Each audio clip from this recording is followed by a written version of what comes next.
Soru çözülmüştü. Olumlu bir bilgiden başka hiçbir şey, Deerfoot'un doğru yol seçme fikrini değiştiremezdi. Eğilip av bıçağını yerden aldı, kemerine saplattı ve kampın yönüne doğru, eğimden aşağı yürümeye başladı. O sabah erken saatlerde terk ettiği kamp. Yol uzundu. Ama gerçekten de öyleydi. Lessem savaşçı için koşmaya başlamanın, bunu yaparak herhangi bir fayda sağlayacağına dair en ufak bir güvencesi yoktu. Kayaların ve uçurumların etrafından tırmanarak, sık çalılıkların arasından geçerek, ancak zorunlu kaldığında geri dönerek, Deerfoot güneybatıya doğru ilerledi. Mesafenin 2/3'ünü böyle kat etti. O sürenin büyük bölümünde gölgeli buhar görüş mesafesindeydi, çünkü arayışa giren bitki örtüsünün araya girmesiyle engel oluşturuyordu. Doğru tarafta hata yapamazdı ve bu yüzden yolunu kaybetmesi mümkün değildi.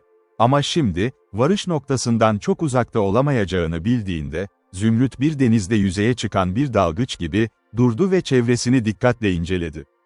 Kampı ilk görüşünde gözleri parladı. Çünkü fark ettiği şey ilginçti. Duman neredeyse görünmez olacak kadar ince değildi, aksine çok daha yoğun ve boldu. Bu, basitçe, kampın artık terk edilmemiş olduğunu gösteriyordu. Kim sabah ayrılmış olduysa, geri dönmüştü. Ve o an oradaydı. Hatta birkaç kişi olmaları muhtemeldi. Günün yarısı geçmişti ve öğle yemeği hazırlıyorlardı.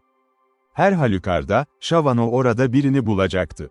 Adımlarını hızlandırdı, ama içinde ancak hafif bir umut hissedebiliyordu. Gördüğü veya öğrendiği her şey, tüm ruhunu meşgul eden bu mesele üzerinde ne kadar etkili olacaktı, bunu bilemiyordu.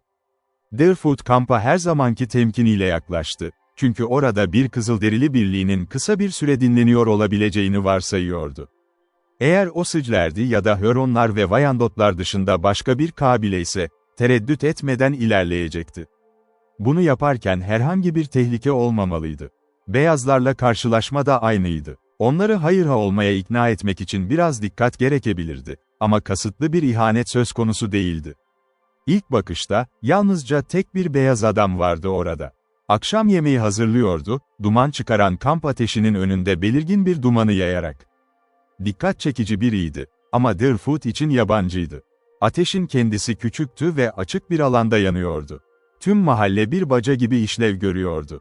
Birkaç adım ötede yarı çürümüş bir kütük vardı. Adam dizlerine dirseklerini dayamış oturmuş, elinde gevşekçe uzun bir çubuk tutuyordu.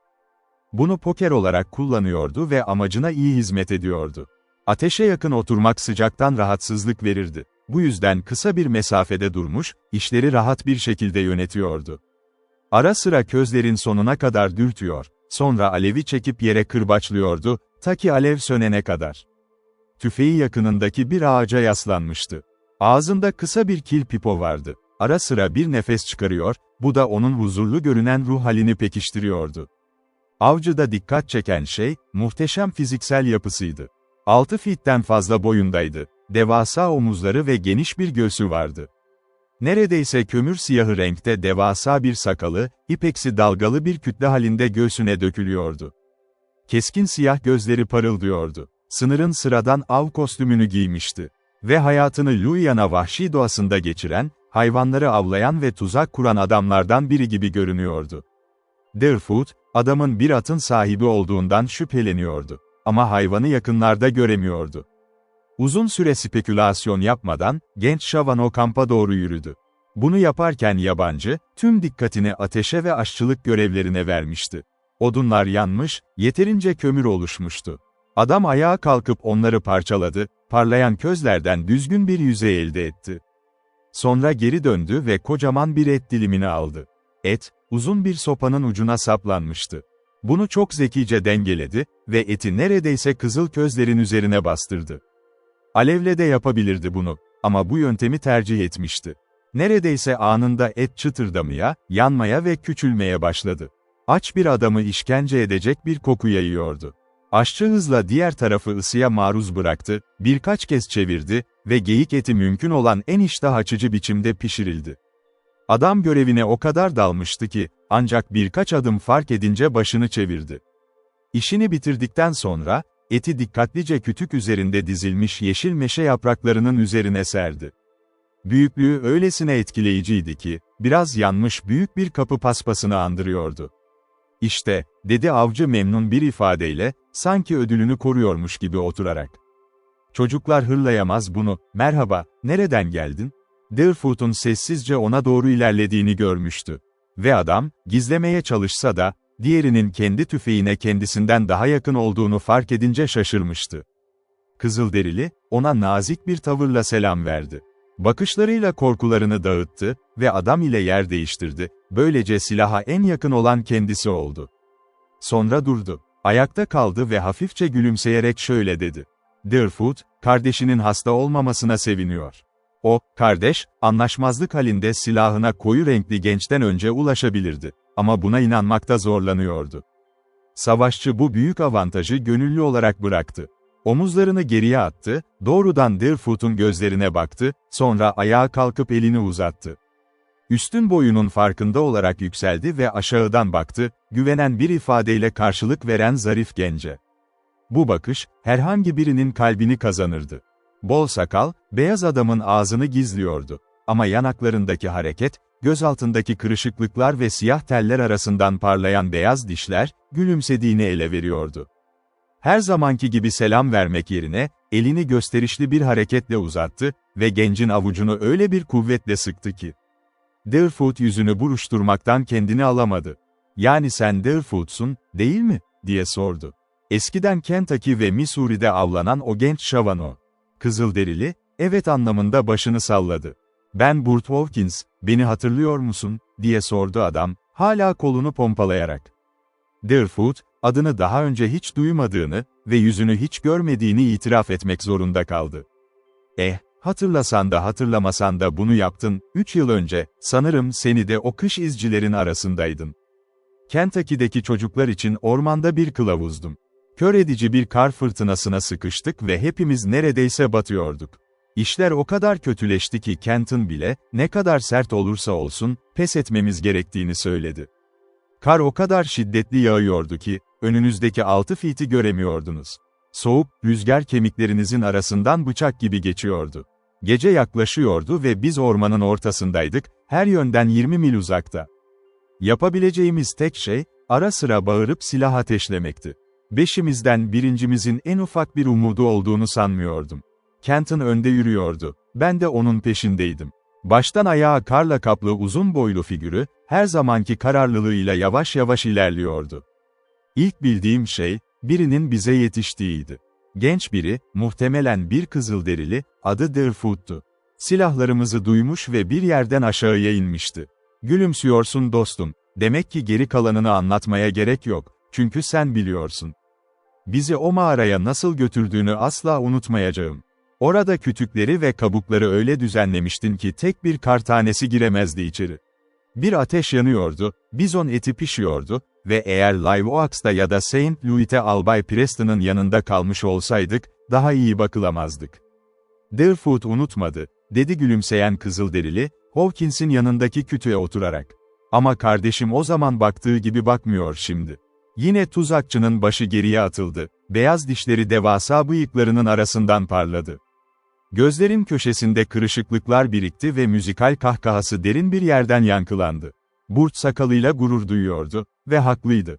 O yıllarda böyle bir süs çok az kişide vardı ve taşıyanlara kesinlikle dikkat çekiyordu. "Buna rağmen," dedi Burt, parlak bıyıklarını okşayarak, "centilmen gibi konuşuyorsun. O zamandan beri büyümüş. Merak etmemem gerek. Görünüşümü biraz değiştirdi. Sen zeki bir Kızılderilisin, Deerfoot," diye ekledi, morali yerindeydi. "Ama seni geçebileceğimi sanmıyorum." Sıra Deerfoot'a gelmişti ve güldü. Büyük bir duyguyla, ama gürültüsüzce. "Hayır." Deerfoot'un saçları başında uzanır. "Eğer öyle olsaydı üzülürdü yüzünü kapadığı için." "Ben de öyle yapardım," dedi Burt, "çünkü garip tuhaf görünümlü bir yaratık olurdun. Bir Kızılderilinin bu tarzda çıkmasını görmek isterdim. Tekümsehi hayal edin, büyük bıyıklı ve sakallı. Beavers." Bu sözler Deerfoot tarafından da aynı keyifle karşılandı ve içten bir neşeyle güldü.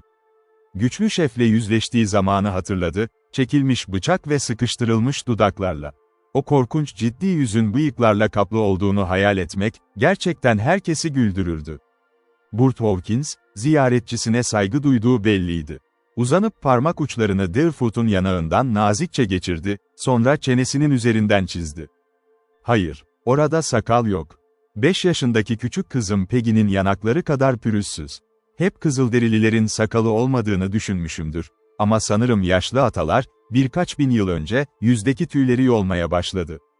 Çocukları bunu o kadar uzun süre sürdürdü ki, artık o bölgelerde sanayi haline geldi.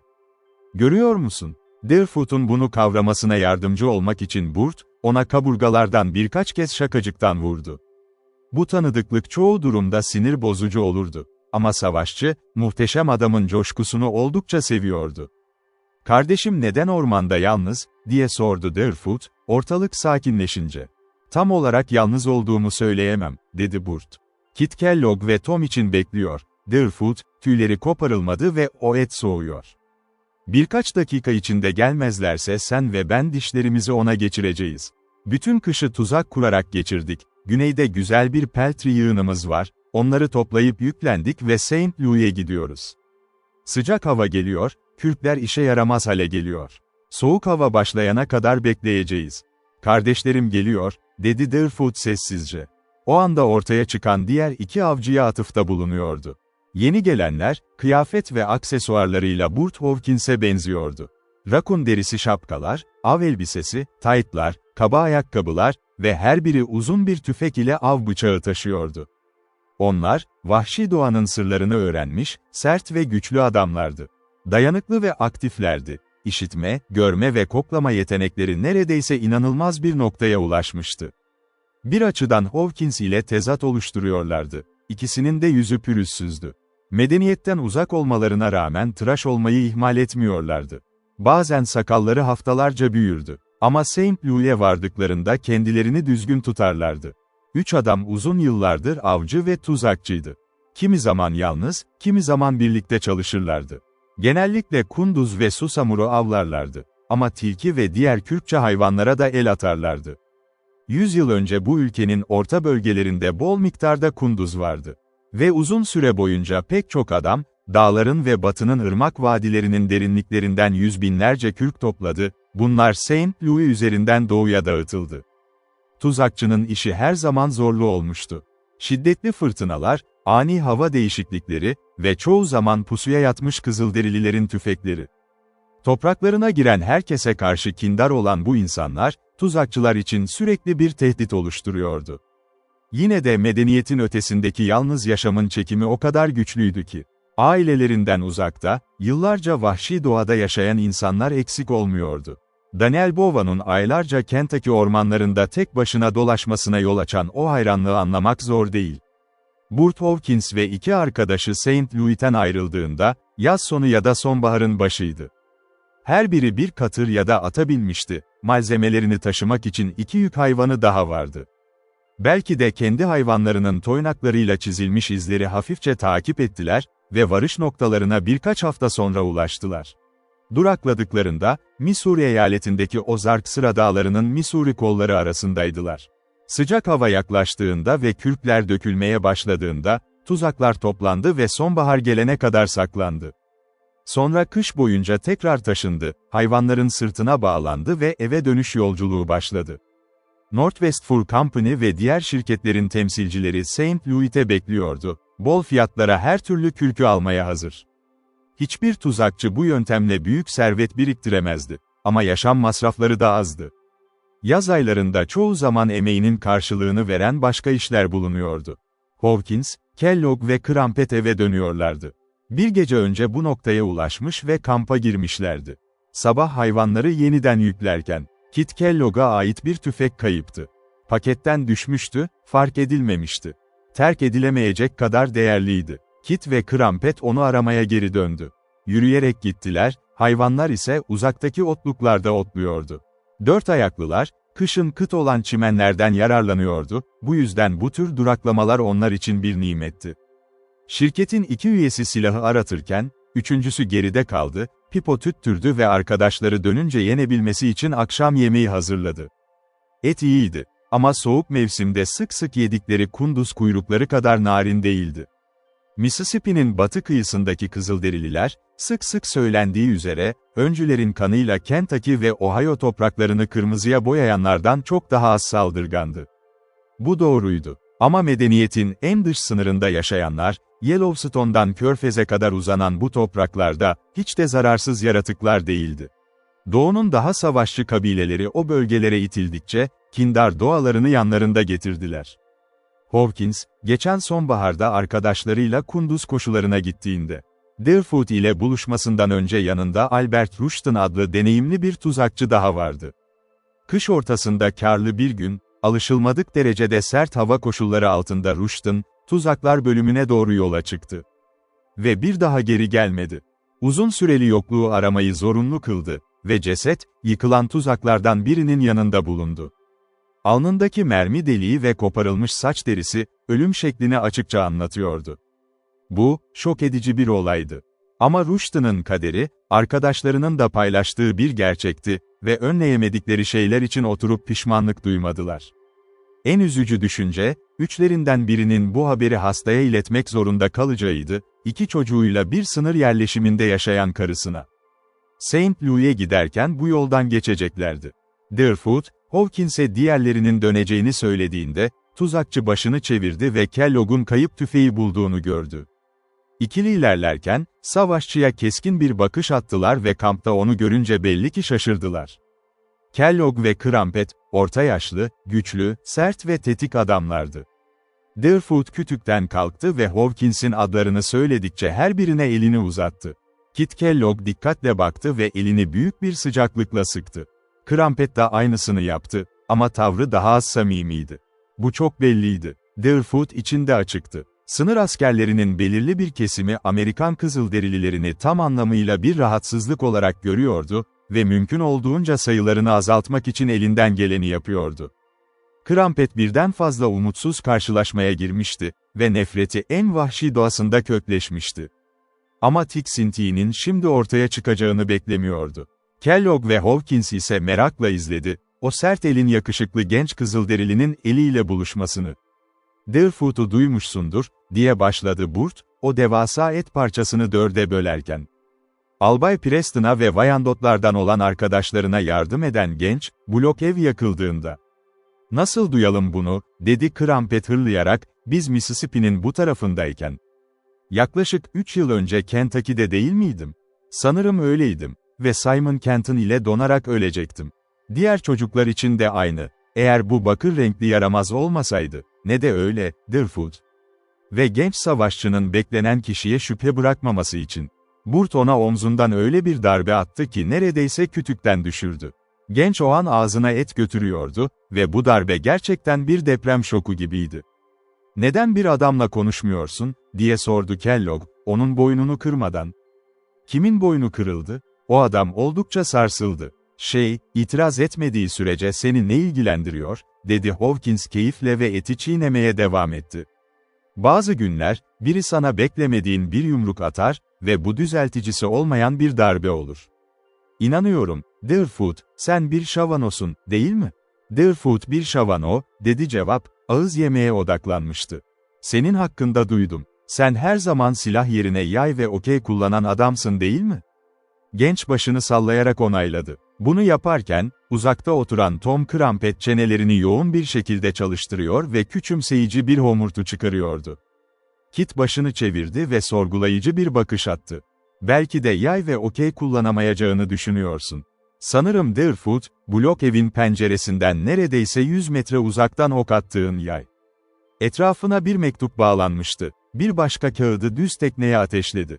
"Öyle değil mi?" Deerfoot, belirsiz cümlelere rağmen niyetini anladı ve başını onaylayarak salladı. "Yapıldığını gördün mü?" diye sordu Crumpet, Hawkins'e gülümseyerek. "Orada olmadığımda nasıl görebilirim ki?" "Sanırım başka kimse yoktu," diye hırladı Tom. "Her zaman fark ettim, böyle işler hep çok uzakta olur.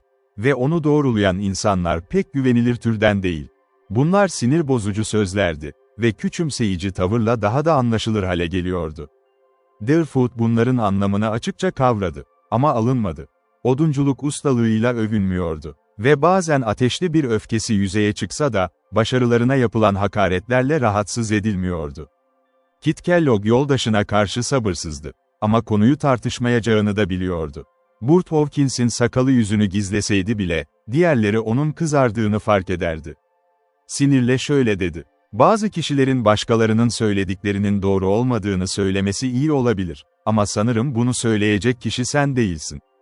Krampet etini sessizce çiğnedi. Av bıçağını çatal olarak kullanıyor, kısa mesafedeki teneke bardaktan su içiyordu. Diğerleri de aynısını yapıyordu, Deerfoot hariç.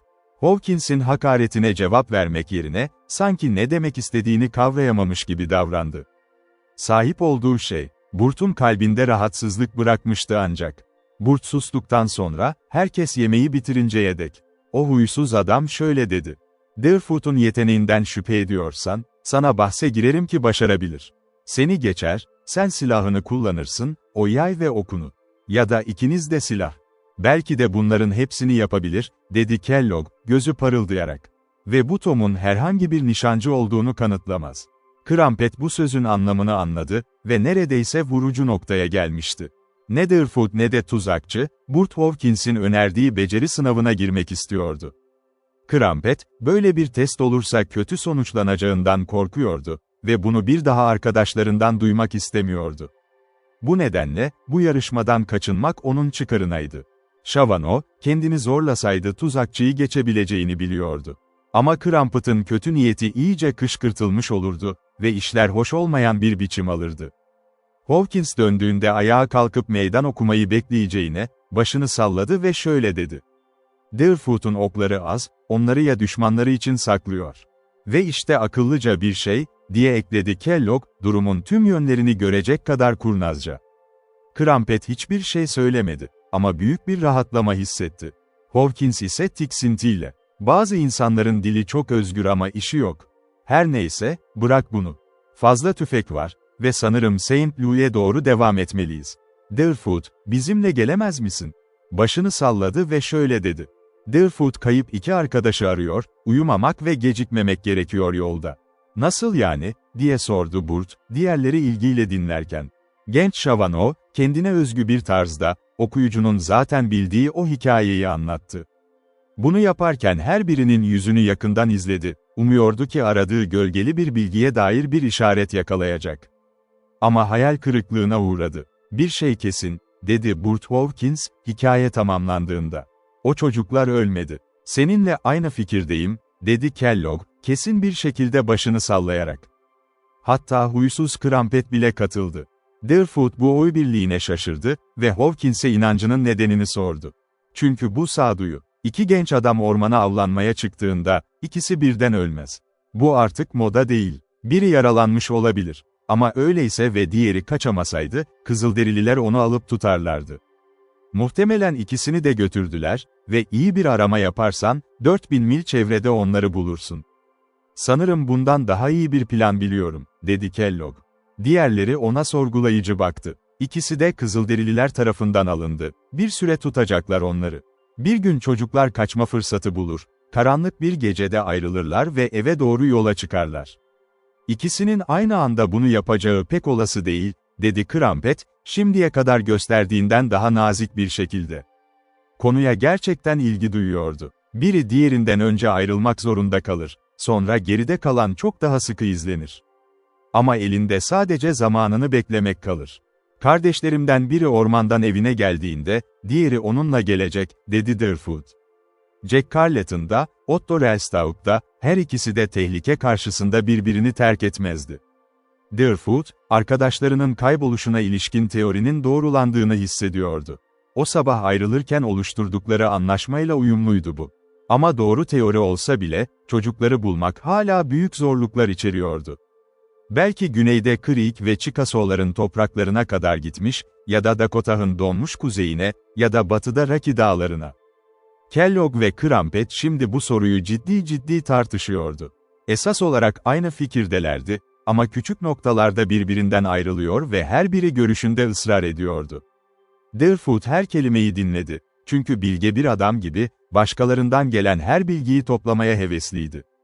Ama birkaç dakika boyunca Burt Hawkins'in bu sohbete katılmadığını fark etti. Kütüğün üzerine tekrar oturmuş, bir bacağını diğerinin üzerine atmış, güzel sakalını yavaşça okşuyor, bakışları ise önündeki yere sabitlenmişti. Derin düşüncelere dalmıştı. Tam durgunluk geldiğinde sonuca vardı. Kasıtlı olarak ayağa kalkıp Deerfoot'un yanına yürüdü ve omzuna bir tokat daha vurarak şöyle dedi. "Bak buraya, genç adam." Savaşçı ona baktı. Samimi, dikkatli ve ilgiliydi. Burt vücudunun ağırlığını sağ bacağına verdi ve aşağıdan Deerfoot'un gözlerine baktı. Kaşları kırışıktı, sanki hayatının en önemli düşüncelerini aktarmak üzereydi. Sonra işaret parmağını savaşçının yüzünde sallamaya başladı, yavaşça, giderek artan titreşimlerle. Parmak, Shavano'nun burnunun ucuna neredeyse değiyordu. Yavaşça konuştu, her kelimeye parmağıyla vurgu yaparak. "Deerfoot, soruya cevap verdim, beni dinle. O çocuklar Kızılderililer tarafından alındı. Biliyorum, şimdi Kızılderililer nereye gitti? Irk hakkında benim kadar bilgin olmalı, ama bilmiyorum. Sana ne yapacağını söylüyorum, güneye git, bir Kızılderili köyüne varıncaya kadar. Orada sorularını sor. Eğer çocuklar orada değilse, onları alan kabilenin topraklarından geçtiğini bilirler. Çünkü bunu bazı savaşçıları öğrenmeden yapamazlardı. Hiçbiri böyle bir topluluk hakkında bir şey bilmiyorsa, zihnin yanlış ağaca takılıyor demektir. Sonra batıya bir yolculuk yap ve aynısını yap. Sonra, hala bir şey öğrenmezsen, kuzeye. Doğuya gitmenin anlamı yok, sağduyu sana gösteriyor ki onlar o yönde alınmamış. Akıllı bir adam, sana yol gösterecek bir ipucu bulacak. Kardeşim bilgelik sözleri söylüyor, dedi Deerfoot. Tuzakçının sözlerinden derinden etkilenmişti. Deerfoot unutmaz söylediklerini. Sözlerini yanında taşıyacak ve onlar rehberi olacak. Deerfoot veda ediyor. Ve üçüne nazikçe selam verip, genç savaşçı birkaç adım yürüdü, hafif bir koşuya geçti ve nereye gittiği anlaşılmadan önce gözden kayboldu. Tuzakçılar birbirlerinin yüzüne baktılar, güldüler ve sonra kendi işlerine döndüler. Shavano Deerfoot, Burt Hawkins'in tavsiyesine uymaya kararlıydı. Böyle olağanüstü bir orman adamının, bir beyaz adamın tavsiyesinden fayda sağlaması garip gelebilirdi. Ama Deerfoot o kadar uzun süre kafasını bu sorunla meşgul etmişti ki, tek ihtiyacı duyduğu şey, kendi belirlediği davranış tarzını onaylayacak sağlam bir karakterden gelen destekti. O desteği almıştı. Şimdi fazla gecikmeden yola çıkması gerekiyordu. Amacı hızla güneye, 100 yıl önce şimdiki Arkansas eyaletinin bulunduğu bölgeye, bir Kızılderili köyüne ulaşana kadar gitmekti. Burt Hawkins'in önerdiği gibi sorular soracak, başka yönlerde de arayacaktı. Ta ki bir ipucu bulana kadar. Sonrası, başarıya götürecek politika hattını belirlemek kolay olurdu. Böyle bir göreve giren biri, mümkün olan her gözlemi yapmak zorundaydı. Bu nedenle Kızılderili, güneye açılan ülkeyi taradı ve yüzüne istediği manzarayı sunan ilk yüksekliğe çıktı. Yükseklik, okuyucunun aşina olduğu türdendi. Güneş henüz ufka ulaşmamıştı ki Lite savaşçı sırtın tepesine tırmanmıştı ve güney ile batıya açılan vahşi doğa önünde uzanıyordu. Kızılderili köyleri araması gereken bir bölgedeydi ve gözler o derinlikte dolaştı ki okuyucunun hayal bile edemeyeceği bir mesafe kadar uzandı. Ülke dağlar, tepeler ve ağaçlıklarla o kadar parçalanmıştı ki, beklenen görüş alanından çok daha küçüktü. Bir konuda hayal kırıklığına uğradı. Tüm görüş alanında tek bir Kızılderili köyü bile tespit edemiyordu. Ama daha önce ayrıldığı kampın dışında, batıda bir diğer, güneyde ise üçüncü bir duman görüyordu. Sonuncusuna gitmeye karar verdi. Yarı yarıya başka bir tuzakçı grubunun kampı olduğunu düşünse de, onlardan ilk bilgi kırıntısını toplayabilirdi. Deerfoot, 1 milden az mesafedeki vadiye doğru ilerledi. Belirgin bir duman yükseliyordu oradan ve kampa oldukça yaklaşmıştı. O zaman, tamamen beklenmedik bir şeyin var olduğunu fark etti. Her zamanki temkinine rağmen, yaklaştığı tespit edilmişti. Shavano kendini pek de küçük olmayan bir tehlikenin içinde buldu. Deerfoot'un bu benzersiz durumu nasıl keşfettiğini netleştirmek, hatta imkansız denebilir. Sadece şunu söyleyebiliriz. Kampın 100 metre uzağında yoğun çalılıkların ve kayaların örtüsü altında, aniden durdu. İnce bir içgüdü onu uyarmıştı. 6. his gibiydi. Bir ağacın arkasına atlamadı. Yere düşmedi ve yosunla kaplı kayanın yanına süzülmedi. Dik durdu. İşitme ve görme yeteneklerini en yüksek güçle ve kusursuz bir beceriyle kullandı. Siyah gözleri çevresini taradı, başını yavaşça her yöne çevirdi. Önü, arkası, sağı, solu, yukarısı, dalların arasına ve yere. Uzakta bir yaprağın ipeksi hışırtısını duydu ve bunun hafif bir rüzgar esintisi olduğunu anladı. Burun deliklerinden aldığı nefes, ağaçların hafif kokusunu taşıyordu. Meşe, hikori, kestane, çınar ve reçineli çam. Bunları tanıdı, ayrıca çürüyen yaprakların, yosunlu kayaların ve çürümekte olan dalların tarif edilemez kokusunu da. Ama hepsinin içinde yabancı bir şey yoktu. Ama asıl güvendiği şey işitmesiydi ve gözleri de en yüksek yeteneklerini ortaya koymak zorundaydı. Bir hikorinin yapraklı dalı rüzgarda sallandı, sapından neredeyse hiç ayrılmadan yavaşça yere doğru süzüldü. Tehlike, havadaydı. O kadar emindi buna, kendi varlığından ne kadar eminseydi o kadar. Yine de hareketsiz durdu, yeteneğine inanılmaz bir güven göstererek. Tehlikenin niteliğini etkili biçimde şekillenmeden önce keşfetmesi gerekiyordu. Eğer hafifçe bir ağacın arkasına atlasaydı, gizli bir atışa açık kalırdı. Eğer yere düşüp kayanın bir yanına süzülseydi, aynı ölümcül hata yapılmış olurdu. Bu nedenle demir gibi katı durdu, nereden tehdit edildiğini öğrenene kadar. Düşen yaprağın hışırtısı kadar bile yüksek olmayan bir ses, biraz ilerisinden, sağından geliyordu. Öyle yumuşak bir sesti ki, insan kulağının bunu duyacak kadar eğitilip eğitilemeyeceği açıklanamaz. Ama işte Shavano Deerfoot'un beklediği buydu. Ve aradığı bilgiyi verdi. O duyulmaz hışırtı Deerfoot'un kulağına çarptığı anda, çalılığın arasından uzanan ve kendisine doğrultulmuş bir tüfek namlusunu gördü. Hafifçe duyulan sesin ardından tam 1 dakika geçmişti. Ve şimdi, o karanlık namlu ile vahşi bir yüzün parıltısı ortaya çıktı. Bir dizi üstünde çömelmiş, Hintlinin gözleri onu süzüyordu. Silahı nişan alan savaşçı, yaklaşan gencin göğsünü hedef almıştı. Mesafe o kadar azdı ki, atışını kesinleştirmek için en kısa zaman yeterliydi. Ama o anda, kaslı genç bir buhar bulutu gibi kayboldu. Vahşi şaşkına döndü. Böyle bir şey hiç yaşanmamıştı ve açıklayamıyordu. Halkının tavrı gereği temkinliliğini kullanmış, gencin şüpheleneceğini tahmin etmişti. Ama aniden nasıl gözden kaybolduğunu bir türlü anlayamıyordu. Tetiği basmak üzereyken önünde hiçbir hedef yoktu. Eğer Hintçe'de bir hayret ünlemi varsa, şaşkın Kızılderili'nin dudaklarından tam da o an çıkmış olmalıydı. Savaşçı neredeyse orta yaşlıydı. Kaslı ve tam gelişmiş. Diz çökmüş, silahını omzuna götürmüş yaklaşan figürü inceliyordu. Yabancıyı o ana kadar hiç görmemişti ve sadece kendisinin bilmediği bir toteme ait olduğunu biliyordu. Muhtemelen Mississippi'nin doğu kıyısındanaydı ve kendi av alanlarına yapılan bu müdahaleden hoşnut değildi. Tıpkı bir beyaz adamın av alanına girdiğinde yapılacağı gibi, hayatını hızlı almak istemişti. Kurbanının sorgusuz bir şekilde ortadan kaybolduğunu fark edince, vahşi suikastçının aklına gelebilecek bir sonraki adım şuydu. Sessizce doğruldu ve başını çalılıkların arasından uzatarak baktı. Gördüğü tek şey, gencin ayağa kalktığı yerden birkaç adım ötede devasa bir kaya ya da kayalıktı. O zaman anladı, kayanın arkasına geçmişti. Ve oraya gitmiş olacaktı. Boyalı yüz karanlık bir ışıkla parladı. Zafer sadece birkaç saniye ertelenmişti. Kaya, ikisinin görece konumlarını değiştiriyordu, ama vahşinin gücü bunu sadece orta düzeyde bir yetenekle aşabilirdi. Kendini açığa çıkarmamaya özen göstererek, saklanma yerini çevrelemek için temkinli bir hareket başlattı. Bunu başarırsa, diğerinin ateşine maruz kalmadan kayanın karşı tarafını görebilirdi.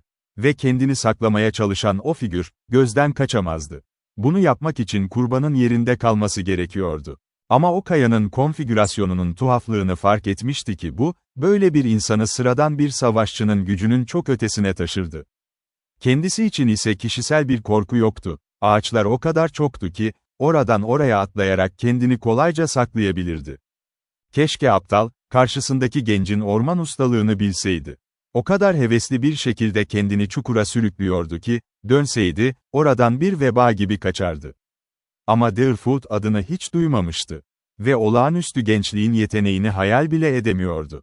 Savaşçı eğildi, sürünerek ilerledi, zıpladı ve şaşırtıcı bir hızla ormanın içinden geçti. Az sonra, başladıktan kısa bir süre sonra, çemberin 1/4'ini tamamlamış ve dilediği manzaraya kavuşmuştu. Ayrıca, kayayı o kadar sıkı gözlem altında tutmuştu ki, gencin gözlemlenmeden pozisyonunu değiştirip değiştirmediğinden emin olabilirdi. Ama şaşkınlıkla, kurbanını göremedi. Düz eğimde ve yapraklı zeminde hiçbir insan silüeti yoktu. Ağacın arkasından bakıyor, ne olduğunu anlamak için aklını topluyordu. Silahını o an çekebilmek için elinde tutuyordu. Ve o an daha akıllısını yapması gerektiğini hissetti, daha fazla arama yapmadan oradan uzaklaşmak. Muhtemelen öyle yapardı, eğer tam arkasından endişe verici bir ses duymamış olsaydı. Bir insanın boğazını temizlemeye çalıştığı hafif bir öksürük. Kızılderili anda döndü ve bir çubuk ötede esanlık genç vardı. Sağ elinde yayını gevşekçe tutuyordu. Sol kolu ise omzunun üzerinden geri çekilmişti. Parmakları tomahawk'ının sapını sıkıca kavramıştı. Pozisyonu tam olarak, ölümcül bir füzeyi fırlatmak üzere olan birinin pozisyonuydu. Kafatasını karton gibi parçalayacak bir atış. Duruşunu almış ve sonra o hafif öksürüğü yapmıştı. İlk tarafın dikkatini çekme, amaçlı. Başarmıştı. Avlayan, avlananın onu aradığını fark etti. Yüzü kırmızı, siyah ve sarı boyayla lekelenmiş savaşçı, kelimenin tam anlamıyla aptal kalmıştı. Pek çok tuhaf karşılaşmaya girmişti. Ama bu savaş daha önce hiç böyle sunulmamıştı ona. Ve hiç bu kadar tamamen alt edilmemişti. Gencin elinde yalnızca tomahawk'u olduğunu gördü. Tam o saniyelikte, göğsüne ya da beynine saplayabilirdi. Merhamet dilemekten gururlanıyordu, çünkü kabul edileceğini düşünmüyordu zaten. Sadece efendisiyle yüzleşip sonunu bekleyebilirdi. Deerfoot ise, başkasının acısını uzatan biri değildi. En ölümcül düşmanı olsa bile. Sol ayağı hafifçe öne çıktı ve kasları toplandı, sonra tam etkisini göstermek için yavaşça tomahawk'ı indirdi. Gözlerini düşmanından ayırmadan, silah kendi tarafında hazır olduğunda, şöyle dedi. Sauk bir kurttur. Avcının arkasına gizlice yaklaşıp, uyurken omuzlarına atlar. Ama avcı, pençelerinin yapraklardaki sesini duydu ve döndü. Bu sözler Sauk'un dilinde söylenmişti. Deerfoot, boyalı savaşçıyı dikkatlice inceledikten sonra onun o huzursuz ve savaşçı kabileye ait olduğundan emin olmuştu. Daha önce karşılaştığı insanlarla, nadiren de olsa ve diğer aborjin dillerine olan benzerlikleri sayesinde Sauk dilini de iyi konuşabiliyordu. Savaşçı, güçlü ve orta yaşlı bir vahşiydi. Kızılderililer arasında alışıldık şekilde giyinmişti, ama elbisesi dağınık görünüyordu. Dağılmış siyah saçları, kartal tüyleriyle süslenmiş ve saç derisi kilidi denen o yöntemi ilan eden bir düğüm halinde toplanmıştı. Uzun tüfeğinin yanı sıra bıçak ve tomahawk da taşıyordu. Yakın dövüşte tehlikeli bir düşman olurdu. Ama avantajından bu kadar büyük bir dezavantajla yoksun kalmıştı. Deerfoot'un her kelimesini kavramıştı. Ama gencin merhamet göstermek niyetinde olduğunu düşünmemişti. Aksine biraz vaaz sonrası saç derisini alacağını sanıyordu.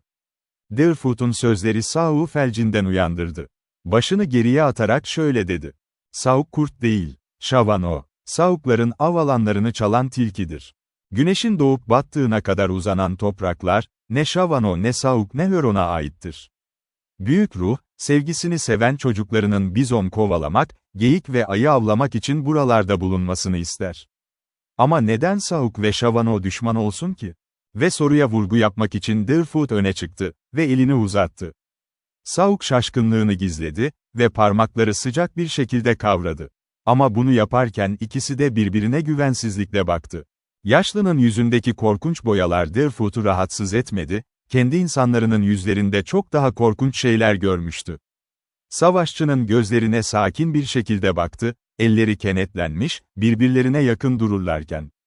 Kızılderili, duyguları gizlemekte ustadır, ama Deerfoot vahşinin şaşkınlığını sezliyordu. Şavanoyaların Mississippi Vadisi'nin en savaşçı kabilelerinden olduğu bilinirdi ve onlara yakıştırılabilecek son zayıflık, düşmana merhamet göstermekti. Deerfoot bir noktayı ortaya koymak zorundaydı. Eğer Sauk yalnızsa, korkacak bir şey yoktu. Ama yanında savaşçı kardeşleri varsa, dikkatli olmalıydı. Deerfoot'un kardeşi neden ormanda tek başına avlanıyor, diye sordu genç Şavano, kendini bu karakteristik şekilde tanıtarak. Çünkü Hayuta her yere tek başına gitmekten korkmaz. Wigwam'ının sırt direğinde Şavano, Huron, tilki, Osage ve tanışıp öldürdüğü nice tuhaf kırmızı adamın saçları asılı. Deerfoot'un içindeki eski doğa, onu bu övgü savaşçıya cevap vermeye itti. Sauk'un cevabı belirsizdi. Ama genç birkaç dakika bekleyebilir, aradığı bilgiyi o sürede toplayabilirdi. Hayuta, düşmeden koşan adam, geyik ayağının başını almadı. Ve alamaz. Bu sözlerle birlikte gelen göz parıltısı, güçlerini pekiştirdi. Cevap almadan önce genç ekledi. Hay Uta, kadınlarla konuşurken cesur bir adamdır. Deerfoot'un başının üzerinden 20 büyük güneşten az geçmiştir. Ama o düşmeden koşan adamdır. Hint doğası bu tür alayları sıcak karşılamaz. Ve kesinlikle boyanın altındaki deri kanla doluydu. Deerfoot göz parıltısını fark etti ve bıçak tutan kolun kaslarında bir kıpırtı gördü. Cevap verdi. Shavano, Sau'un arkasına sessizce yaklaşan köpek değildir, uyarı vermeden. Çıngıraklı yılan konuşur. Ama Shavano konuşmaz. Deerfoot bu sözlere içerledi. Çünkü doğru değildi. Shavano ormanda yürürken büyük ruh fısıldadı, kendine iyi bak. Bir yılan çimenlerin arasında sürünüyor. O Hay Uta olarak adlandırılmış. Dişlerini mokasin içinden vuracak. Eğer Deerfoot onu topuğuyla ezmezse. Hay Uta cesur değildi. Çünkü bir ağacın arkasına saklandı, silahını çalılıkların arasından doğrultu. Shavano'yu tek kelime etmeden vurmak istedi. Bu suçlama sinir bozucuydu ve savaşçıyı beyaz ısıya karşı anında ateşledi. Shavano'nun köpeği tomahawk ve yayını tutar. Bırakılsın bir kenara. Hay Uta silahını hazır edecek. Sonra kimin cesur savaşçı olduğu görülecek. Bu öfkeli konuşma devam ederken ilginç bir şey oluyordu. İkili yavaş yavaş birbirinden geri çekiliyordu. Az önce yaşanan nezakete rağmen, birbirlerine o kadar şüpheli bakıyorlardı ki, her an birbirlerine uçmaya hazır hissediliyordu. Son alay, kavgayı patlama noktasına taşımıştı. Deerfoot okey başlığının üzerindeki ipi kaydırdı, neredeyse fark edilemeyecek kadar hızlı bir hareketle. Başını bir çubuk öne eğdi, tomahawk'ını bir düzine adım uzağa fırlattı.